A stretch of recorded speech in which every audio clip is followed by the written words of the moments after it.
Mengais rezeki di atas gunung sampah.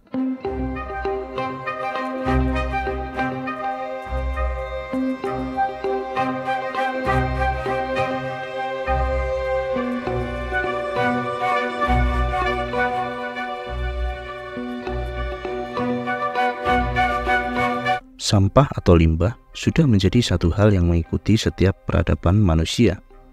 Dengan berbagai bentuk dan juga jenis yang berbeda-beda, sampah akan menjadi masalah sekaligus perusak alam sebagai lingkungan hidup manusia itu sendiri.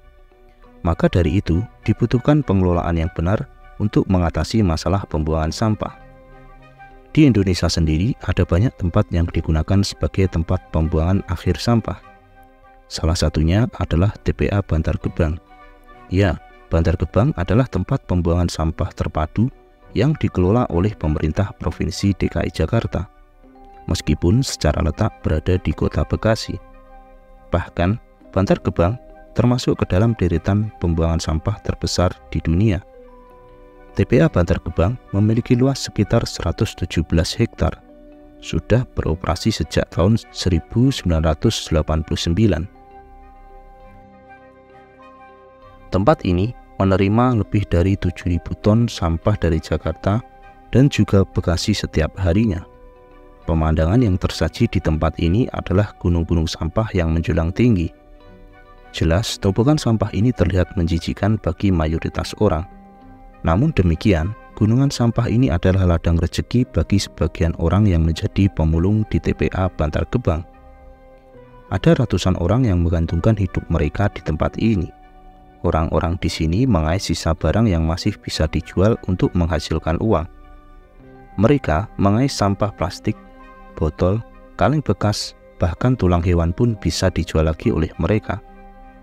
Mungkin banyak hal ataupun barang yang bagi sebagian orang sudah tidak lagi dibutuhkan atau biasa dianggap sampah. Tapi bagi orang-orang di sini ada barang-barang yang masih bermanfaat bagi mereka untuk menyambung hidup. Banyak resiko yang harus dihadapi oleh para pemulung di TPA Bantar Gebang ini. Mulai dari ancaman berbagai macam penyakit karena hidup di lingkungan yang sangat tercemar. Bau sampah yang menyengat sudah menjadi santapan mereka setiap harinya. Menurut salah satu pemulung yang ada di sana, mereka hanya butuh modal sepatu boot saja untuk melindungi kaki mereka dari berbagai benda tajam yang bercampur dengan sampah. Ditambah keranjang anyaman untuk menampung hasil carian barang bekas mereka, dan gancu sebagai alat untuk mengais sampah yang terbuat dari besi panjang yang memiliki ujung bengkok dan runcing. Risiko lain yang ada di tempat ini adalah para pemulung juga harus berhati-hati dari alat berat yang beroperasi di sana. Alat berat ini bekerja untuk membawa tumpukan sampah yang baru datang untuk dibawa ke bagian yang lebih tinggi lagi. Para pemulung selalu berkerumun di sekitaran galian alat berat tersebut. Dan jika lengah sedikit saja, mereka akan terkena hantaman dari alat berat tersebut.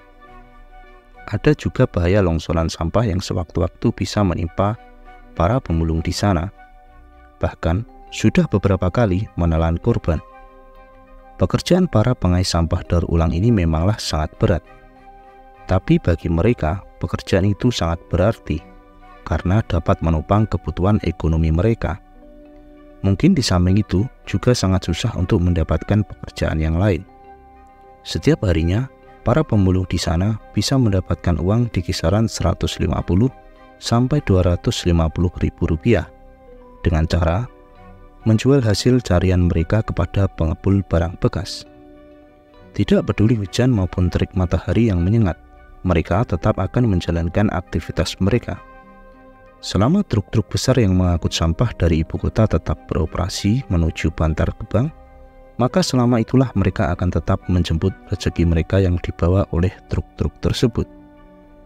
Tidak semua orang yang bekerja di sini berasal dari tempat ini. Banyak dari mereka yang merupakan pendatang. Rata-rata pemulung ini tinggal di wilayah sekitaran TPA Bantar Gebang. Mereka menyewa sepetak tanah dari orang yang memiliki lahan di sana.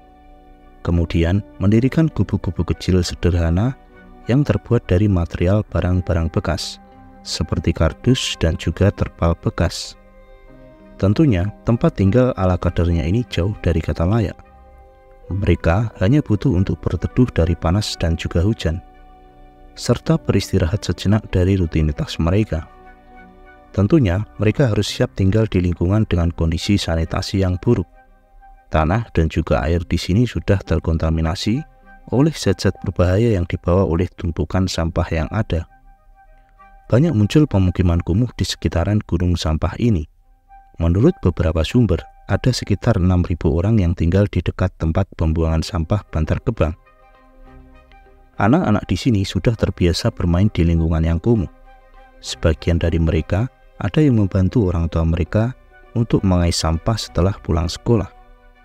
Selain kehidupan para pemulung, TPA Bantar Gebang juga menyajikan potret unik kehidupan yang lain, yaitu adanya warung kecil yang ada di atas tumpukan gunung sampah itu.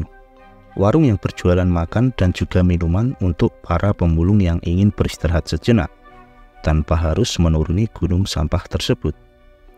Sangat unik dan tidak akan terfikirkan oleh orang awam. Ada orang yang berjualan di atas tumpukan sampah yang baunya sangat menyengat ini. Seperti rumah-rumah yang ada di sekitaran Bantar Gebang, warung yang berdiri di atas sampah ini juga sangat sederhana, terbuat dari terpal dan kardus-kardus bekas. Mereka juga sudah terbiasa makan dan minum di tempat seperti ini, yang mungkin jika dilakukan oleh orang awam akan cukup sulit. Meski di tengah keterbatasan dan juga seadanya, warung-warung kecil yang ada di sana tentunya juga memberikan pemasukan ekonomi yang cukup kepada pemiliknya. Mereka menganggap selama pekerjaan mereka tidak merugikan orang lain, ya maka akan terus mereka jalani. Sebenarnya bisa dikatakan TPA Bantar Gebang sudah mencapai kapasitas maksimalnya untuk menampung sampah. Tapi tempat ini tetap beroperasi karena pemerintah belum mendapatkan lokasi lain untuk tempat pembuangan sampah yang baru. Namun pemerintah di sana melakukan upaya perluasan area TPA Bantar Gebang agar dapat terus beroperasi.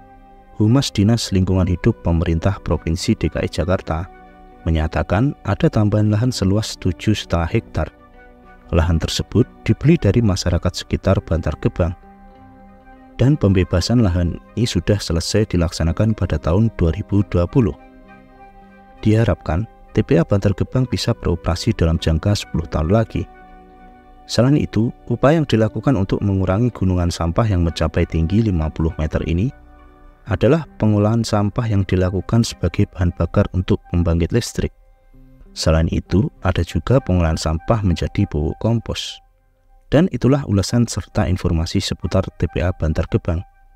Kehidupan pengais barang bekas di balik tingginya gunung sampah. Terus dukung channel Overview agar berkembang dan berbagi informasi menarik lainnya. Terima kasih dan sampai jumpa di video selanjutnya.